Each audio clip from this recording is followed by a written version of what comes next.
ଦେଖନ୍ତୁ ପୁଷ୍ପୁନିଟା ହଉଛି ଆମର ଅନଡିଭାଇଡେड ଜିଲ୍ଲାର କୋରାପୁଟ ଜିଲ୍ଲାର ଏଇଟା ଗୋଟେ ଆଦିବାସୀ ପରମ୍ପରାକୁ ନେଇକରି ପୁଷ ମାସରେ ଏଇ ପର୍ବଟା ହୁଏ। ଧାନ କଟା ସରିଲା ପରେ ଧାନ ମଳା ସରିଲା ପରେ ଏଇ ପୁଷ୍ପୁନି ପର୍ବ ହୁଏ ଏବଂ ସବୁ ପ୍ରତ୍ୟେକ ଗାଁରେ ପୁଷ୍ପୁନି ନାଟ ଛୋଟ ଛୋଟ ଗ୍ରୁପ ଆକାରରେ ନାଚି ନାଚି ଗୀତ ଗାଇ ସମସ୍ତଙ୍କ ଘରକୁ ଯାଆନ୍ତି ଏବଂ ପୁଷ୍ପୁନି ନାଚ କରନ୍ତି। ବହୁତ ଅନେକ ପ୍ରକାର ଗୀତ ବି ଅଛି। ସେ ପୁଷ୍ପୁନିଟାକୁ ନେଇକିରି ଏବେ ବିଭିନ୍ନ ଜାଗାରେ ଆମର ଏବେ ଆରମ୍ଭ ହେଇଛି।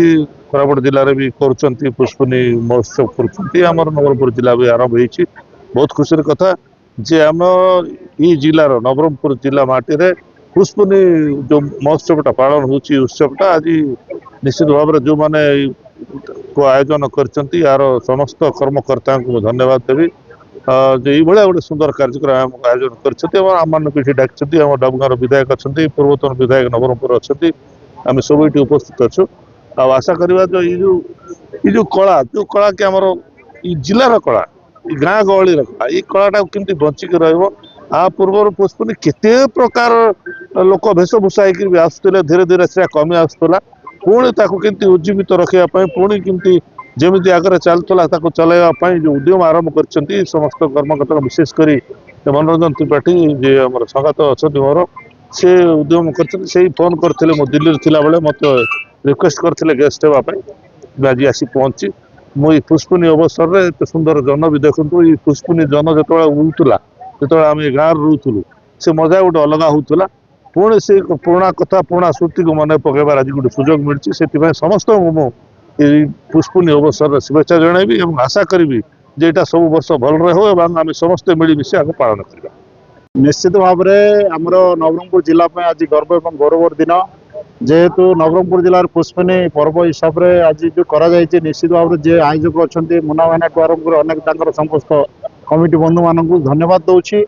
କାରଣ ପୁରୁଣା ପରମ୍ପରା ଆମର ଓ ସଂସ୍କୃତି ଯାହା ଥିଲା ଆମର ଆଦିବାସୀ ମାନଙ୍କର, ଯେ ପୁଷ୍ପୁନି ପର୍ବ ଏକ ଏଭଳି ପର୍ବ ଯୋଉ ପର୍ବରେ ଘର ଘର ବୁଲିକିରି ମା ମାନେ ଭଉଣୀ ମାନେ ଆମେ ଗୋଟେ ଚାଉଳ ମାଗୁଆ ହିସାବରେ ଏବଂ କୌଣସି ଗୋଟେ ସମ୍ପର୍କ ଗଢ଼ିବା ସାଙ୍ଗେ ସାଙ୍ଗେ ବ୍ୟକ୍ତିଗତ ସମ୍ପର୍କ ଗଢ଼ୁଛନ୍ତି। ଏହା ଏକ ଆମର ବିଲୁପ୍ତ ହୋଇଯାଉଥିଲା, ତାକୁ ଏଇଟା ଗୋଟେ ଉଜ୍ଜୀବିତ କରିବା ପାଇଁ ଯୋଉ କରାଯାଇଛି ପ୍ରୟାସ, ନିଶ୍ଚିତ ଭାବରେ ଧନ୍ୟବାଦ ପାତ୍ର। ଏବଂ ଆଗାମୀ ଦିନରେ ମଧ୍ୟ ଏ ପରମ୍ପରା ରହିବ, ଯୋଉ ପରମ୍ପରା ଦ୍ୱାରା ଆମର ପରିଚୟ ସୃଷ୍ଟି ହେଇଛି ସାରା ଭାରତ ବର୍ଷରେ, ଓଡ଼ିଶାରେ କେବଳ ନୁହଁ। ଆମର ପୁଷ୍ପୁନି ପର୍ବଟା ଗୋଟେ ମହାନ ପର୍ବ କହିଲେ ଅତ୍ୟୁକ୍ତି ହେବ ନାହିଁ। ଆଜି ଆମର ପୂର୍ଣ୍ଣିମା ଦିନରେ, ପୌଷ ପୂର୍ଣ୍ଣିମା ଦିନରେ ଏଇଟା ପାଳନ କରାଯାଏ ଏବଂ ଆଜି ସମସ୍ତଙ୍କ ଘରେ, ଆମ ଘରେ ବି ଯାଉଛନ୍ତି, ସମସ୍ତଙ୍କ ଘରେ ଯାଉଛନ୍ତି।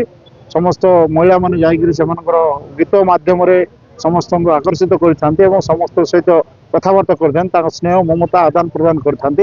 ଭାଇଚାରା ସୃଷ୍ଟି ହେଇଥାଏ, ଏକତା ଆସିଥାଏ ଏବଂ ଆମ ଭିତରେ ଗୋଟେ ସମୃଦ୍ଧ ନବରଙ୍ଗପୁର ଜିଲ୍ଲା କିଭଳି ରହିବ ସମସ୍ତଙ୍କ ଭିତରେ ଭାବନା ଆସିଥାଏ। ଆମର ଯୋଉ ପରମ୍ପରା ଅଛି, ପାନିଆ ଦୁନିଆ ମୁଠେ ଚାଉଳ ଦିଆ, ଦେଲେ ଦିଆ ନହେଲେ ନାଇଁ ଯିବୁ ଆମର ପାରାରେ, ଯିବୁ ଆମର ପାରା, ଚେର ଚେର ହଇଁ ହଇଁ, ଚେର ଚେର ହଇଁ ହଇଁ। ଏଇଟା ଗୋଟେ ଆମର ସଂସ୍କୃତି ପରମ୍ପରା ରହିଛି, ଆମର ଗୋଟେ ହୃଦୟ ଭିତରୁ ଆସେ। ଏଇଟା କେବେ କାହାକୁ ଶିଖାଯାଏନି, କୁହାଯାଏ ନାହିଁ, ହୃଦୟ ଭିତରୁ ଆସେ। ଯେତେବେଳେ ଆସେ ସିଂହରଣ ସୃଷ୍ଟି ହୁଏ ଆମର ଏଇ ଯୋଉ ମାଟିର ସମସ୍ତଙ୍କର, ମାଟିର ମଣିଷଙ୍କ ପାଇଁ।